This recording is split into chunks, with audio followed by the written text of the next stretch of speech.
Hello and welcome to Build in Isolation. I'm Kate Peck, your host at home, and today I have one of the sweetest yet most badass entrepreneurs that I know. She's got over 1.6 million followers and is the co-founder of Keep It Cleaner, and she likes to make sure that her followers and community feel good from the outside in and the inside out. Please welcome Steph Claire Smith. You! Hi, chica! How are you? I'm good. How are you going? Oh, so good. So, obviously we're both at home. The whole world is stuck at home, including all the celebrities and people with profiles and athletes and everybody. Have you seen any wild and wacky stuff on people's Instagram profiles, social media profiles? Yeah, I definitely have. I think it is a beautiful thing to think about that everyone in the entire world is kind of going through this at the same time. Even celebrities and everyone who we think aren't really normal people, but they are. And I think one thing I tuned into the other day was Justin Bieber's lives he's been doing, because he's been doing them nonstop. And I've been getting the notification, and I'm a bit of a Bieber fan, and I finally tuned into it. And of course, some of the conversations were a little bit like small talky and, just kind of trying to make people's day. But there was one really beautiful moment. I noticed this girl got really excited about seeing him, but she also got super emotional. I think she'd created a video that went a bit viral that him and Hailey were, he recognized her straight away. And she was like, oh my God, like, you know who I am. And he's like, oh my God, we think you're so funny. And it was really beautiful because she just got so emotional over it. And she opened up about the fact that she's been bullied quite a lot in the past, and even bullied about the kind of content she created around Justin Bieber and for being a fan of his and everything. And it was just really beautiful because him and Hailey went on about how much they love her content and just made her feel really amazing. And she was really emotional and just was so grateful, I think. And it was just really nice because everyone was kind of tuning in and being like, this is so beautiful. Like, you're making her feel so good. And it was just warm and fuzzy. And I thought that was really nice. Yeah, that is nice. It's kind of like, you see, it's nice to see the nicest, this devastation bring out the nicest side of people. What is your kind of situation? Are you just taking precautionary measures, self-isolating? What are you doing? Yeah, so Laura and I made a decision to, along with our other business partners over the grocery side of the business as well, because we all work in the same office, to just ask everyone to work from home. And I suppose the benefit is that we run an online business. So it's really business as per usual for us. It's just we're not together. So we are doing these kind of Zoom meetings and everything as much as we can to stay connected. Sounds kind of normal almost. And so talk me through, like, you've got your little puppy behind you and you've got your hubby at home. What's your home position? It's obviously quite comfortable. Yeah, I mean, we're very fortunate. I read a meme the other day that said, we're not stuck at home, we're safe at home. And I really liked that because I think whilst we do feel all like a bit stuck and, once we're told we can't do something, we want to do it even more. I think I'm lucky in that I'm a bit of a homebody. I do love being home. But even in saying that, I am craving catching up with my friends and family. So I think for us, feeling very fortunate we have the space that we do. And we actually only just had a discussion today because we're both working and Josh usually works from home, but I'm not usually here. We've kind of tried to discuss how we're going to continue to work and, like, do we need different work zones or can we keep working together? Because it's hard. It's almost like you feel like you're in a continuous long weekend, but then the back of your mind, you're like, no, wait, I need to be working. So it's like something might happen in the house that we want to go and spend some time doing, and then we might get a bit carried away because we forget what day it is in the week. So we're still trying to work out that routine, as I'm sure everyone is. So Keep It Cleaner, you're, I would say, wellness company almost, because you tick so many boxes now. You've gone from having quite large gatherings of people that would come and work out with you guys, yet you've had to pivot and go online now completely, more or less. How have you found that transition? I mean, is it kind of, it's so your thing? It's like it was made for you almost.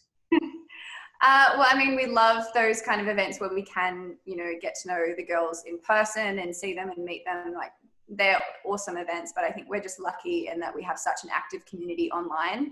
And it's only, I suppose, thrived in this time. The girls are so beautiful. We have a private Facebook community and they're so active on there usually, let alone in this period of time, but they're all there for each other. They're all there to motivate each other, help each other through these different times.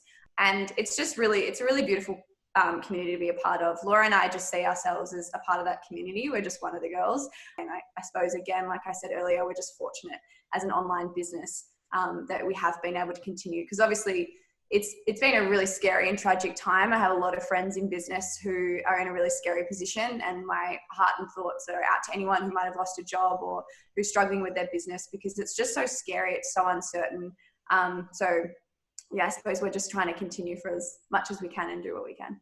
Also, something that you guys have just introduced is yoga and meditation. Do you think that that is something that we're really going to need and use through all this solo kind of time? Oh, absolutely. So we implemented the Wellness Hub a couple months ago, and it's just been such a great addition. We already had yoga, Pilates, and meditation, but they were only like once a week during the planner. And we just thought, this needs to be some sort of bank. This needs to be content that girls can go to anytime and have, you know, a lot of choice. And it's been probably a lot of people's favorite feature in the app. It's definitely been one of mine. And I think when we're in such an uncomfortable, uncertain time, even if meditation isn't normal for you, or, you know, practicing something like yoga isn't normal, maybe this is a time that you can try it out and test it out. Definitely had some good feedback on that. And then the other thing that we've done during this time was create in that Wellness Hub a bit of a bank of exercises that require no equipment. That was something that was coming up a lot in the community, which again, we're so grateful for that feedback. And also, Steph, I mean, you've had quite a extensive career in modeling, and you're still involved in the fashion industry. What have you seen, like anything that's directly affected the fashion industry? Like what have you seen? I was actually speaking to my agent about this, because I just wanted to check in and see what agencies are doing and how other models are going in this time. And they've said that some brands that have been shooting for online content, whether it's an Instagram campaign or anything like that, are looking at doing more so, you know, getting the models to create the work themselves. So do you have someone available that can take the photos for you? You know, we'll send you the stuff if you can kind of style it up yourself. And I have heard that some brands are testing that out, but it is also, like, unfortunately, it is a time that a lot of brands are going through a bit of a pause in both production of shoots, but also production of actual clothes. I know even with Soda, our own business, there was stock that we were meant to get at the end of Jan that was supposed to be there for all of these Feb events that we had running, and we didn't get it until like a week or two ago. And that was really hard for us because it was before all this happened. And, you know, this is such an uncertain time with selling product and everything like that, yeah, it's scary to be in the fashion industry, I think, right now, but we have to remember we're all in it together. And whilst it's scary if you're in it, everyone else is in the same boat, I think so. And have you seen any cute little like actions of kindness from your girls or from the people that you work with? I don't know if it's a loo roll drop or someone's brought you over a cup of sugar or something sweet like that that's kind of surprised you and shown that our community will be stronger together after this? Yeah, absolutely. So, I mean, the obvious one that I think I've seen even on the TV and stuff is people dropping letters to neighbours that they know are elderly or anything, or even just the whole street, and being like, this is my name and number. If you ever need me to grab anything, I'm able. And then I think the other thing, Josh and I were on a walk the other day, because that's basically the only time we're leaving the house is to take Ira for a walk. And obviously doing our social distancing and jumping on the other side of the road if we see someone coming. But we noticed all these toys and teddies in the windows and on the fences. And we were like, what are we missing here? Like, what's going on? And it became a bit of a game. And we're like, oh, there's one in that house, or there's one in that front window. And we got home and we Googled it. And it's a bear hunting game. So it's for the kids who are in isolation or staying home from school. It's a little entertaining thing that either when they're on their walks or on their bikes, when they're with their family, or even from their window of their home, they see how many toys and bears they can spot in other people's properties. And we just thought, I came home and I put like the only teddy I own up in our window because I just thought it was so cute. And if we found it that fun, then I'm sure the kids are loving it. So I thought that was really beautiful. That is adorable. I'm going to have to go out into the community and plop some teddy bears out now. And finally, Steph, what are 5 top tips of living a good life in isolation for you?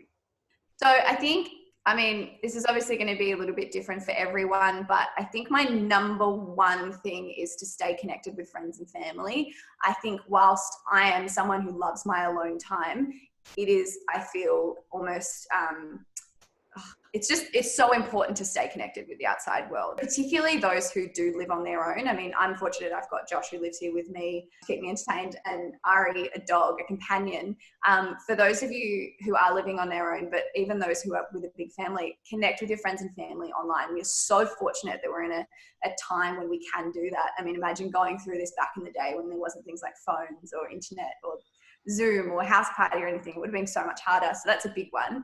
And then I think if exercise is normal for you, you usually have some sort of exercise routine, definitely try and keep to that. It doesn't have to be the same. As I said, if you're used to doing gym classes or doing things that aren't available to you now, just find another way to move your body. And I think also it doesn't have to be the exact same routine as in time-wise. If that works for you and if you think that that's going to keep you ticking to still wake up at the same time that you usually would, exercise at the same time, then that's awesome. But I think it doesn't have to be as well. Like, I'm someone who isn't always motivated in the morning. So I'm taking this time to be grateful that I can kind of change that up. And if I want to work out in the afternoon, I can now because it's available to me because I'm here. Find a new hobby. I think that's a big one. I think we're always so go, go, go. I think no matter what we do in our career, we just want to keep doing things, and we stay so busy that I think we never really stop and think about things that might bring us a little bit of joy and things that you wouldn't really look at the clock while you're doing. It can be as simple as watching a movie, but I've seen a lot of people getting creative and painting or just trying different things to keep their minds busy, keep their minds ticking. I think that's important. I think another big one is to concentrate on things that you're grateful for. So I think it's a time where we can all be in such a negative mindset, and it's so easy to think of the terrible tragedy that everyone is going through. And I think it's really important to still pull that back and to think about even the smallest things that you're super grateful for to keep your mindset, I think, in that positive direction. And then lastly, I think just removing any guilt that you're feeling, whether it's guilt from staying out of routine or not being able to be as motivated with work or not have your eating on track or anything like that. I think when we're in this situation that none of us have ever been in before, it's going to be different, and just remove that guilt and just give yourself time to get used to it. Awesome, Steph. That's very inspiring. And I think I'm going to take a few of those little tips myself, but we're going to keep it short and sweet on Build. Thank you so much for joining us. I think we all need a little bit of Steph and kick in our lives to keep us motivated through these crazy times. And guys, say a big thank you to Steph. She's been an absolute #1 legend. Now, you're probably stuck at home like us, so if you do happen to need something to watch and you need a bit of binging, then you should probably binge on Build. Jump online and check out the Build website. We'll see you next time on Build in Isolation. Bye!